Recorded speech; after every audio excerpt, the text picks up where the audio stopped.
Falando de História.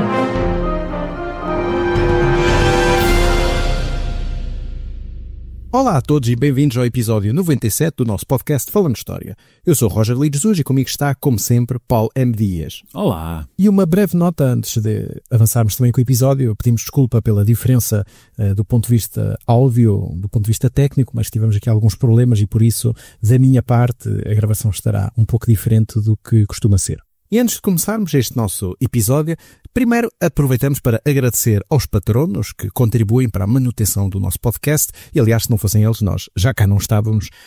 E por isso, se quiserem juntar a esta nossa comunidade e apoiar precisamente esta nossa atividade, é só seguir o link que deixamos na descrição deste episódio para a plataforma Patreon e podem, claro, apoiar-nos a partir da módica quantia de 2€.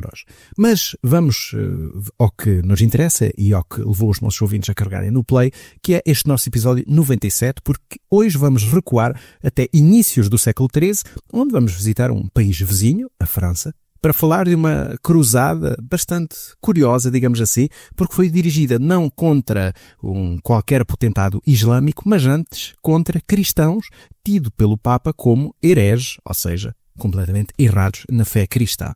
E estou a falar, claro, da cruzada contra os albigenses ou contra os cátaros. Não é assim, Paulo? Sim, esta cruzada durou praticamente 20 anos, entre 1209 e 1229, e tem várias peculiaridades, digamos assim, até porque a certa altura parece que se esqueceram os seus protagonistas, que era efetivamente suposto ser uma cruzada. Em primeiro lugar, e como referiste, foi dirigida contra cristãos, o que foi uma tremenda novidade à época, porque até essa altura o papado apenas tinha lançado cruzadas contra o Islão. E isto mesmo contando com aquela Quarta Cruzada, que em 1203, 1204 acabou por rumar não à Terra Santa, como era habitual, mas a Constantinopla, a capital do Império Bizantino, que, como se sabe, era cristão ortodoxo. E tudo isto para dizer que entre 1095, quando o Papa Urbano II convocou a Primeira Cruzada, e os inícios do século XIII, não tinha ocorrido nenhuma cruzada contra outros cristãos. Bom, e não vamos fazer aqui um panorama geral sobre as cruzadas, porque quem quiser ouvir mais, temos o nosso episódio número 16, bem lá para trás, onde fazes, aliás, esse panorama geral do que foi este movimento cruzadístico. Mas então, sobre esta em particular, quais são os elementos mais curiosos, mais peculiares, como tu disseste, desta cruzada contra os albigenses? Que imagino que também já vais explicar o que são albigenses. Sim, daqui a pouco. Mas primeiro é preciso ter em conta que o recurso à força para combater heresias cristãs, desde logo, não era por si só uma novidade. Já Santo Agostinho, no longínquo século V, aceitava a legitimidade do uso da violência para combater estes hereges, e o facto é que esta ideia ganhou progressivamente mais força ao longo do período medieval. E por isso, sempre que uma heresia despontava em algum lugar mais ou menos remoto da cristandade europeia, o papado lá convocava os habitantes locais, sobretudo a nobreza, para tratarem do assunto, ou seja, para reprimir e, se necessário, aniquilar os hereges. E, como nós sabemos, durante o período medieval houve muitas heresias, muitos destes tipos de movimentos de heresias cristãs, como, lá está, os cátaros, do quais vais falar, mas ainda houve os valdenses, os lollardos, entre outros. Aliás, até quando falámos sobre a Reforma Protestante, também falámos um pouco sobre esse movimento. Sim, até porque nessa altura depois surgem os anabaptistas e outra gente. Mas o problema aqui no Languedoc, neste século XIII, é que é uma região ali no sul de França, onde os cátaros vão ter uma grande implantação, porque não havia ninguém particularmente interessado em combater a heresia. Isto porque a nobreza, como até certo ponto a Igreja, estava comprometida com esta heresia mesmo. Ou seja, praticamente toda a gente, desde o conde de Toulouse, que era o mais poderoso senhor daquela região, até aos camponeses mais pobres, tinham um familiar ou um amigo que praticava o catarismo. E, aliás, sabemos que hoje qualquer coisa como 35% dos quadros dirigentes, chamemos-lhes assim, dos cátaros, eram, aliás, de origem nobre. E se a nobreza local, que é quem tem maior força militar, não tem interesse em erradicar esta heresia, é preciso recorrer a gente de fora.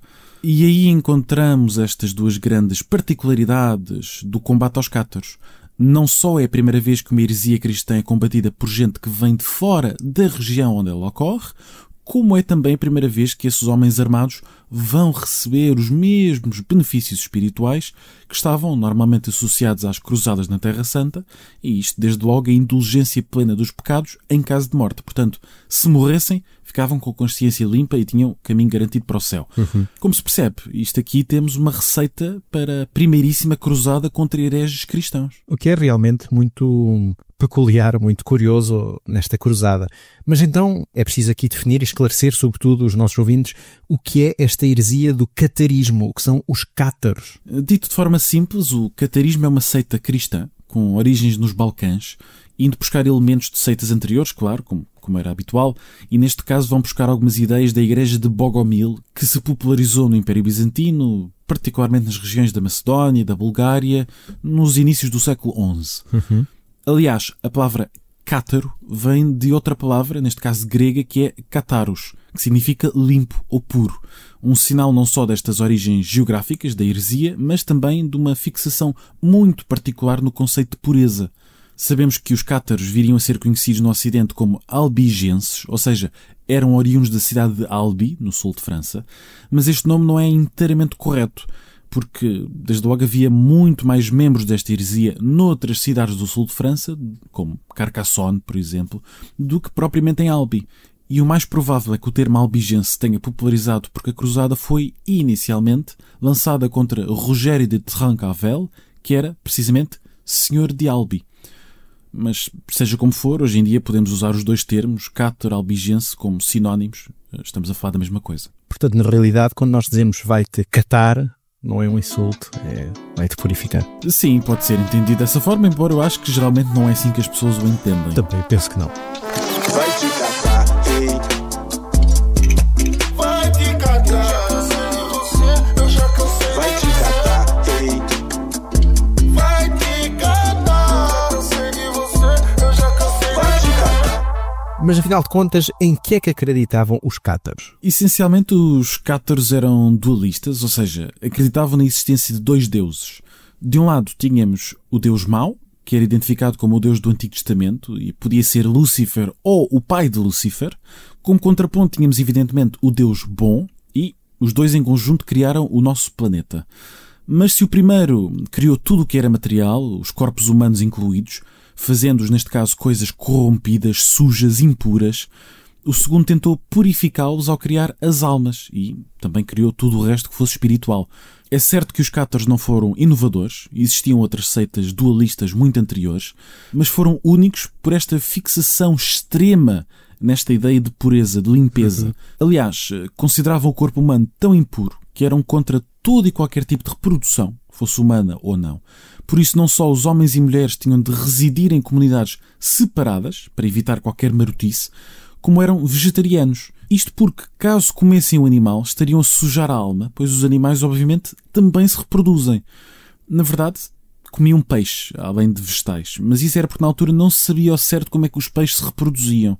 Além disso, estavam proibidos de matar e de dizer mentiras, o que me parece um bocadinho mais lógico do que tudo o resto. E isto tudo para não dizer que, no momento da morte, os cátaros eram sujeitos a um ritual semelhante à extrema unção, o consolamentum, e que servia para purificar a alma, obviamente. Pois claro. Era o último ritual necessário para garantir que a alma deixava o corpo impuro e regressava ao reino do Deus bom completamente limpinha. Mas não se pense que os cátaros acreditavam na ressurreição, até muito pelo contrário. Repudiavam a trindade, a ressurreição, o batismo e praticamente tudo o resto. Apenas aceitavam como legítimas, verdadeiras, pequenas passagens do Antigo e do Novo Testamento. Isto quer dizer que eram também profundamente anticlericais, odiavam e detestavam a Igreja e tudo o que esta envolvia. E por isso insurgiam-se contra as suas falhas, como a corrupção do clero e por aí fora. Então, se eram contra o próprio clero da Igreja cristã vigente de Roma, como é que eles se organizavam? Qual era a alternativa que propunham? A organização era muito simples e era até um bocadinho parecida com a católica, não é? Os cátaros tinham bispos, tinham padres, conhecidos, como não poderia deixar de ser, por perfeitos, e um pouco mais. Contrariamente ao que por vezes se lê, não eram exatamente igualitários em termos de género. É certo que as mulheres podiam ascender a padres, a prefeitos, mas estavam limitadas em tudo o resto. E isto sem esquecer que o resto da sua doutrina era tão rígida ao ponto de limitar o acesso à maioria das pessoas. além das restrições alimentares, do celibato absoluto, também defendiam a total abnegação dos bens materiais, do próprio conforto. Eu quero dizer que apenas uma pequeníssima percentagem das pessoas podia ser considerada efetivamente cátara. Pois, ou seja, era realmente muito, muito rigoroso. O resto das pessoas muito dificilmente conseguiam chegar a este ponto. Assim, não era possível. O resto das pessoas eram só crentes ou simpatizantes que queriam ter uma vida mais modesta, sim, mas gostavam de comer uma xixa e de, obviamente, procriar, digamos assim. Ao todo, em inícios do século XIII, existiriam no Languedoc qualquer coisa como 1.500 prefeitos. Ou seja, os cátaros que seguiam todos os preceitos eram mesmo muito poucos. Por outro lado, também é verdade que os cátaros frequentemente mantinham as suas vidas normais, ou seja, iam à missa com o resto da aldeia, não havia nada que fizesse suspeitar que eram hereges. E isto porque tal era-lhes permitido pela sua doutrina para se infiltrarem e permanecerem escondidos. E também assim se percebe que fossem tão difíceis de encontrar pelas autoridades. E quando é que esta seita, quando é que este catarismo chegou ao sul de França? Por ironia do destino, o catarismo chegou ao sul de França por causa das cruzadas, precisamente. Na década de 1140 já existiam diversos focos de catarismo em várias regiões europeias, o norte de França, o norte de Itália, a Renânia, que é hoje na Alemanha, também alguns na Inglaterra. Isto quer dizer que, muito provavelmente, foram os cavaleiros e os nobres regressados das cruzadas na Terra Santa que trouxeram estas ideias dos cátaros para a Europa Ocidental, isto depois de terem entrado em contacto com elas no Império Bizantino, território que foi atravessado por estes soldados precisamente durante a Primeira Cruzada. Mas de todas as regiões, nenhuma foi tão favorável ao desenvolvimento do catarismo como o Languedoc, no sul de França. Por ser uma zona afastada, quer dizer, estamos a falar afastada do centro do poder, ou seja, fora do controle do rei francês. Sim, era uma zona relativamente periférica, longe do centro do poder, como disseste, em Paris, do poder dos reis capetos. Era também politicamente muito fragmentada, disputada por vários reinos, França, claro, Inglaterra, que estava na Gasconha ali ao lado, Aragão, a sul dos Pirineus, até o Sacro Império Romano-Germânico, portanto havia toda uma série de interesses naquela região, o que fazia que os poderes estivessem muito pulverizados. A nobreza em particular também via grandes vantagens em aderir, ou pelo menos proteger os cátaros, porque esta sua doutrina dava-lhes carta branca para saquear igrejas e mosteiros, para obviamente ficar com as suas riquezas. E por isso, em 1178, o conde de Toulouse queixava-se que a maioria dos seus senhores e dos seus seguidores se tinham convertido em hereges. E percebes aqui que eram excelentes condições para os cátaros se poderem adaptar e sobreviver no sul de França. O que quer dizer também, por um lado, que lá está, esta heresia, este catarismo não foi, na realidade, combatido pela Igreja logo quando apareceu. É uma coisa bastante mais tardia. Na verdade, houve tentativas para reprimi-los assim que apareceram. Noutras partes da Europa, os cátaros surgiram naquela década de 1140 e não passaram daí. Geralmente foram imediatamente atirados para a fogueira pelas autoridades locais. No sul de França a coisa era um bocadinho diferente. A situação era distinta, lá está esta pulverização do poder, mas a própria Igreja tomou várias medidas repressivas. No terceiro concílio do Laterão, em 1179, garantia-se, aqui cito, desde que a heresia repugnante daqueles que alguns chamam cátaros cresceu com uma força tal que eles já não praticam as suas perversidades secretamente, como outros o fazem, mas proclamam o seu erro publicamente e chamam os simples e fracos para se juntarem a eles. Fim de citação. Por isso, aqui se percebe que todos aqueles que apoiassem os cátaros sofreriam represálias e foram, aliás, logo postos sob anátema, ou seja, estavam impedidos de comparecer na missa, sendo ainda proibidos de, em caso de morte, serem enterrados em solo consagrado. O que se percebe que teria um impacto considerável, tendo em conta que estamos a falar de uma sociedade onde a Igreja tem um papel central e, portanto, ser proibido de participar na missa ou de ser enterrado em solo sagrado tinha realmente um impacto muito maior, obviamente, do que se pode pensar hoje. Sim, para estas sociedades confessionais era absolutamente essencial.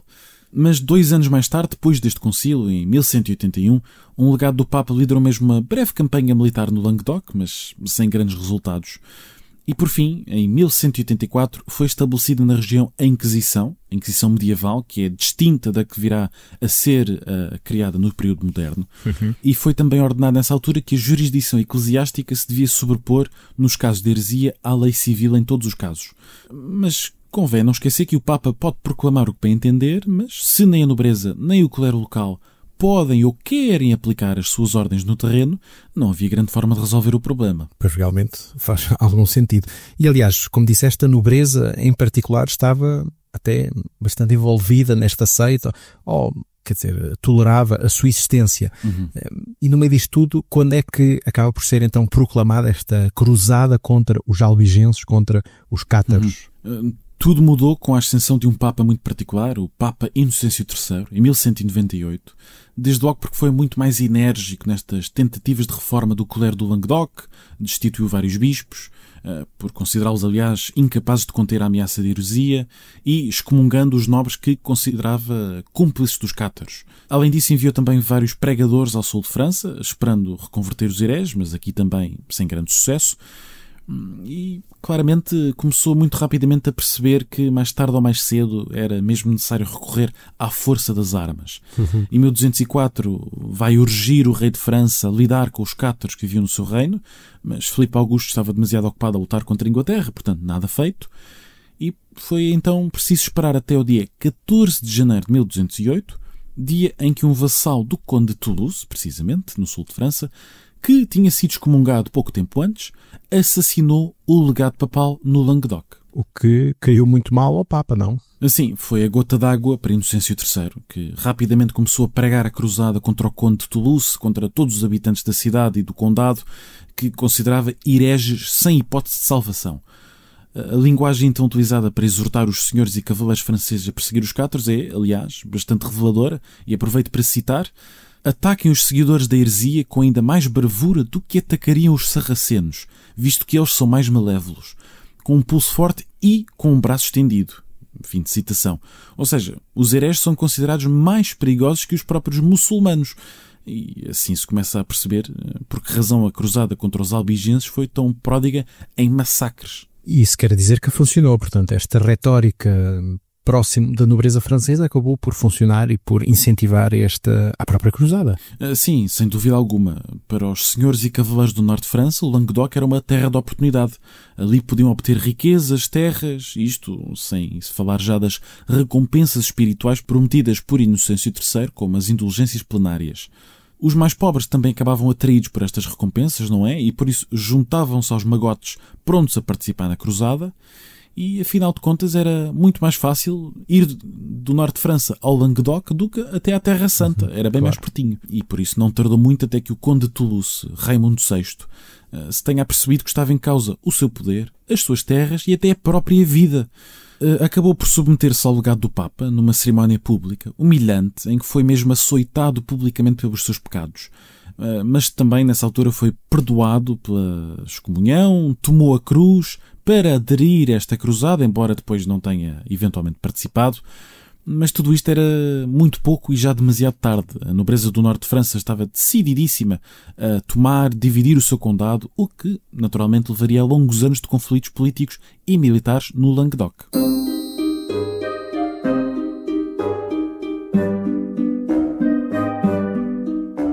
Interrompemos por um bocadinho o nosso episódio para deixar um apelo aos nossos ouvintes. Não é assim, Roger? Sim, o podcast Falando História é um projeto independente, como todos sabem, e por isso, se os nossos ouvintes quiserem apoiar-nos e contribuir para a manutenção deste nosso podcast, podem fazê-lo através da plataforma Patreon em patreon.com/falandohistoria. E claro, deixamos este link na descrição do episódio, onde podem encontrar toda a informação necessária para fazer parte da nossa comunidade. E agora, regressamos ao episódio. E agora que já temos o contexto todo sobre como é que surgiu esta cruzada contra os albigenses, contra os cátaros, e o que é o catarismo, o que são estes cátaros, o que é que eles acreditam, chegamos finalmente, na realidade, à cruzada. E qual foi o primeiro ato desta cruzada, então? Um dos mais brutais acontecimentos desta cruzada foi também a primeira operação militar em grande escala.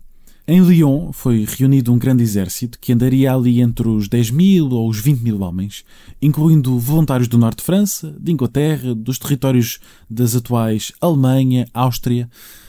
E este exército era comandado por Arnaldo Amalrico, abade de Citeaux e legado papal, que rapidamente deu ordens para que os cruzados se dirigissem às terras de Rogério de Trencavel, visconde de Béziers, considerado um dos maiores apoiantes destes hereges dos cátaros.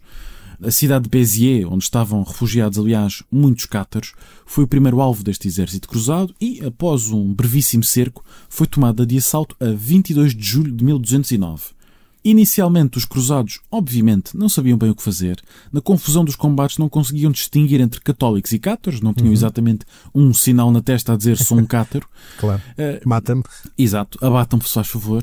E, portanto, foi nesta altura que o abade citou o legado, terá proferido palavras que, pela sua brutalidade, ficaram para a história.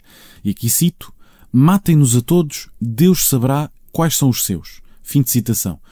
Nós não sabemos ao certo se esta citação é real, se foi dita na altura, mas o certo é que espelha este espírito da coisa, não é? Esta brutalidade de uma cruzada contra hereges. E foi assim que, efetivamente, milhares de habitantes de Béziers, mulheres, homens, crianças, católicos ou cátaros, foram todos assassinados. A própria catedral da cidade foi incendiada, resultando na morte de todos aqueles que ali tinham ido procurar refúgio. E é, aliás, uma daquelas ironias inescapáveis nesta cruzada. Um exército de cruzados católicos chacina entre 8 a 9 mil pessoas, a maioria deles católicos, para destruir uma catedral e para se livrar de uns 700 cátaros. Portanto, todo este massacre para se livrar, aliás, de muito pouca gente. Bom, este é realmente um cenário dantesco. Quer dizer, pode-se imaginar o que é este momento em que são mortos, simplesmente chacinados, como disseste, sem qualquer pudor, sem qualquer diferenciação. Mas eu imagino que o avanço das cruzadas, isto é, desta cruzada em particular, obviamente, não se tenha ficado, obviamente, por esta cidade de Béziers. Não. Depois do saque da cidade, o exército dos cruzados rumou a Carcassonne, onde se tinha refugiado este tal Rogério de Trencavel. A cidade resistiu durante algumas semanas, mas acabou por se render a 15 de agosto. A população foi expulsa, foi-lhes permitido, ao que parece, sair apenas com a roupa interior vestida, mas sem qualquer outro bem. Mas já este infeliz Rogério foi preso e faleceu pouco tempo depois no cárcere, isto de doença ou talvez envenenamento, não se sabe muito bem. As suas terras foram então entregues a Simão de Montfort, um nobre francês, guerreiro experiente e, aliás, um dos mais experimentados comandantes cruzados. Basta lembrar que em 1203 tinha recusado aceitar o desvio da Quarta Cruzada para os Balcãs e preferiu ir para a Terra Santa só com os seus homens. Em 1209 era, aliás, visto por Inocêncio III como o homem ideal para começar a livrar o Languedoc dos cátaros. E o que é que acabou por fazer este Simão de Montfort com este seu novo senhorio, mega senhorio, que ele acabou por herdar? Ele era um homem particularmente ambicioso e por isso entre 1209 e 1211 apoderou-se de todas as terras que tinham pertencido ao falecido Visconde de Béziers. Pouco depois começou a preparar também a conquista do Condado de Toulouse, já que o tal Raimundo VI era visto com muita suspeição. Voltou mesmo a ser excomungado pouco tempo depois por não ter participado na cruzada, apesar de ter prometido que o faria. Como já se terá percebido, Simão de Montfort estava mais interessado em construir um senhorio pessoal do que propriamente em perseguir hereges.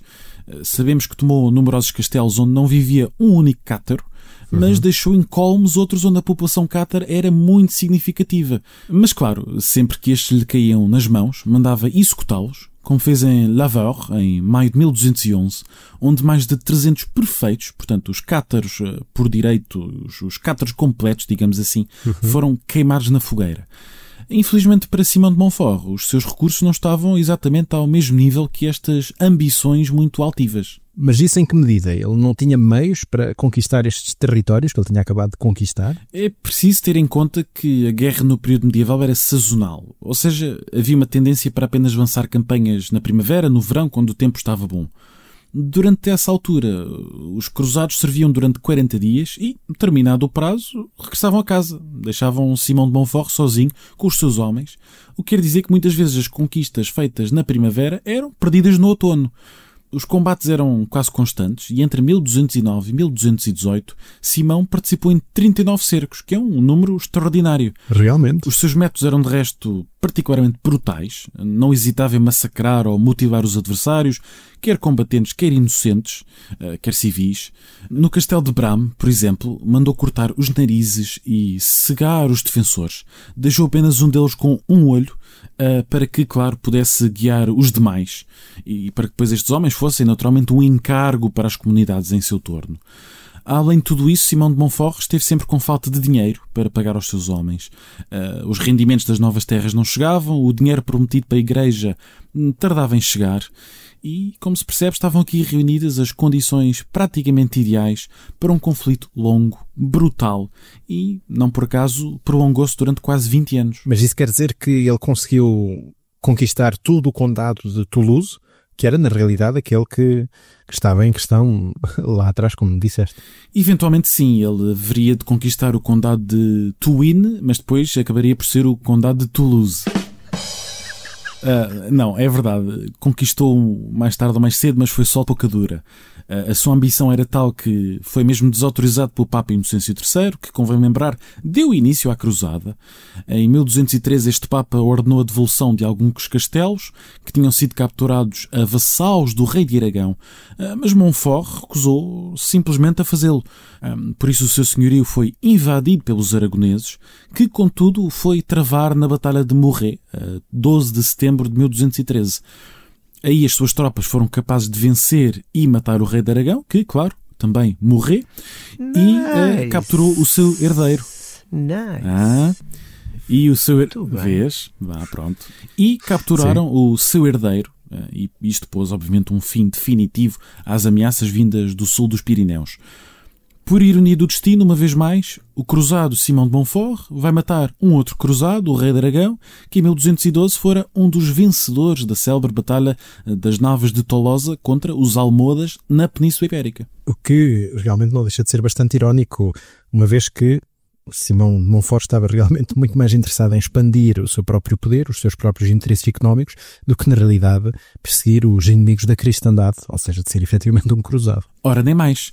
E ao longo dos anos seguintes, Montfort continuou esta sua campanha contra Raimundo VI de Toulouse, tomou vários castelos em torno da cidade, até que, finalmente, em finais de 1216, lá conseguiu apoderar-se dela.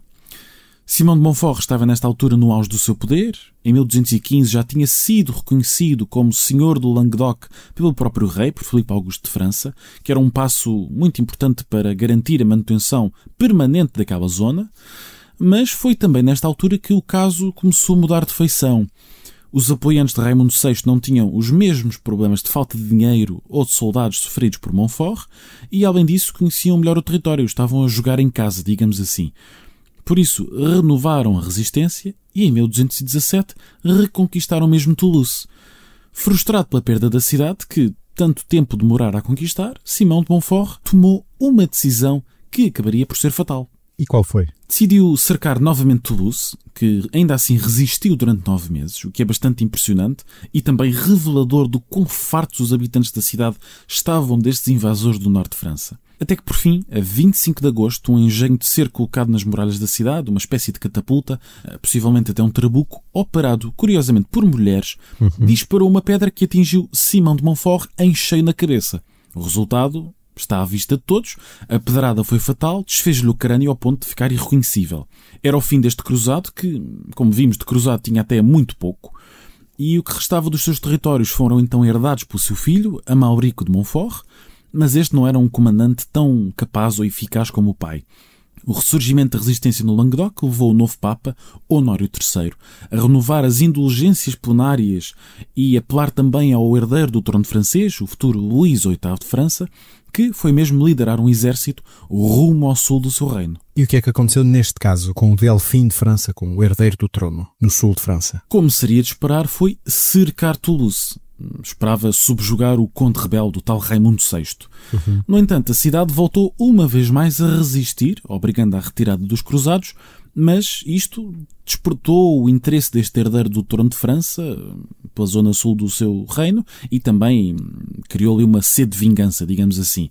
Na realidade, tornava-se cada vez mais evidente que o poder dos Montfort se estava completamente a esfumar.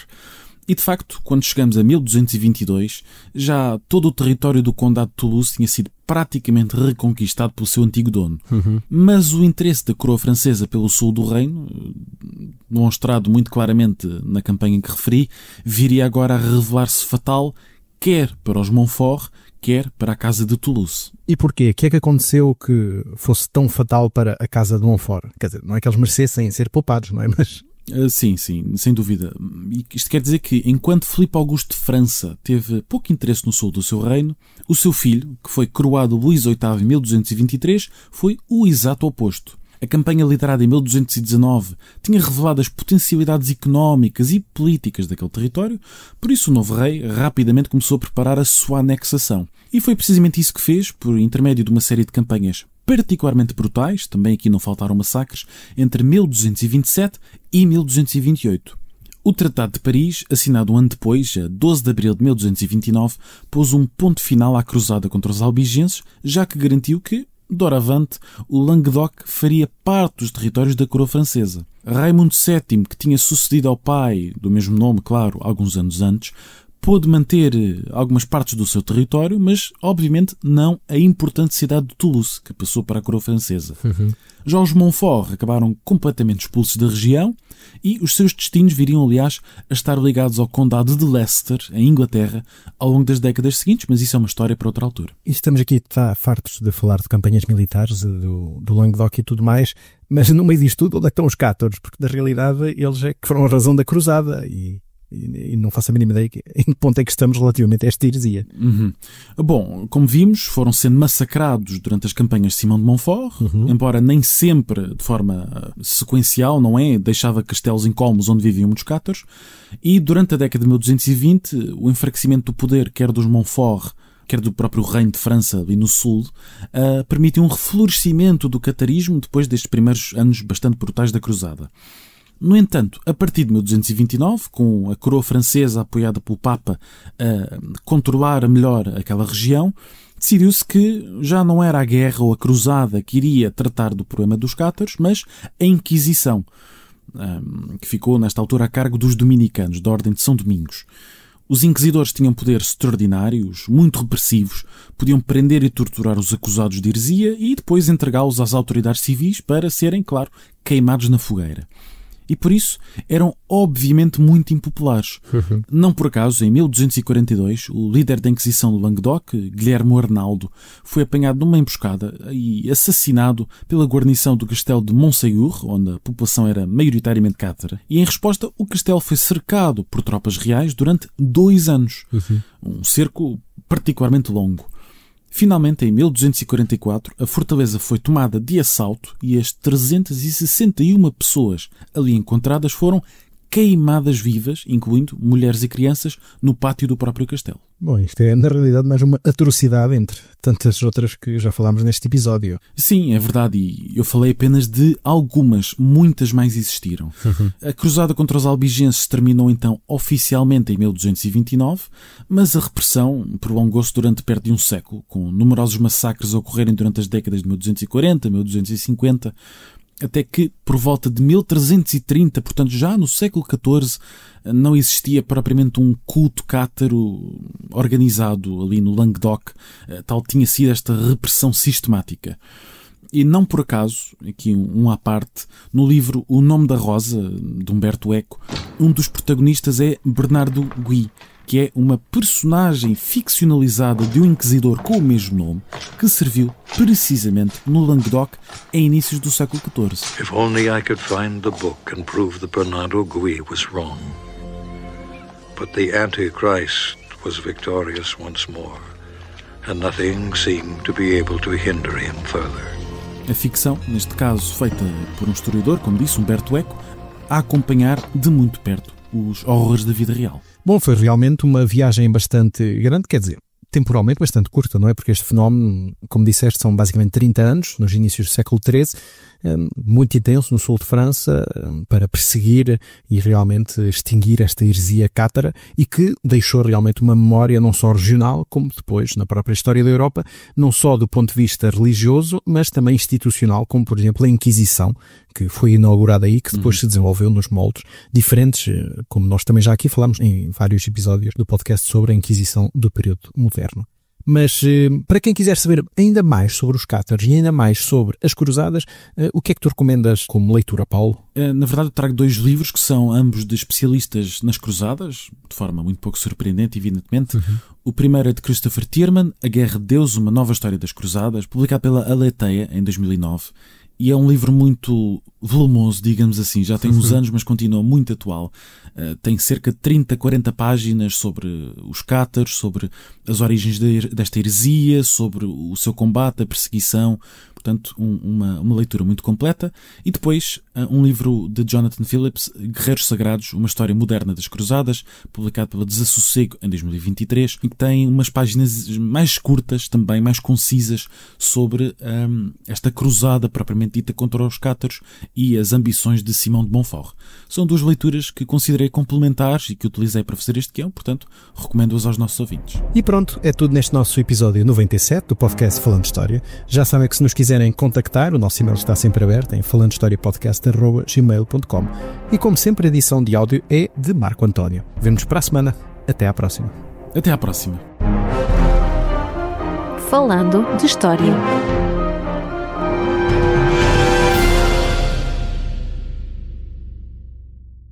Olá a todos e bem-vindos ao episódio 97 do nosso podcast Falando História. Eu sou o Roger Lee e comigo está, como sempre, Paulo M. Dias. Tu és só o Roger Lee? Não disse o Jesus? Não. Pronto. Opa, eu ia fazer uma piada com isso, Marco. Não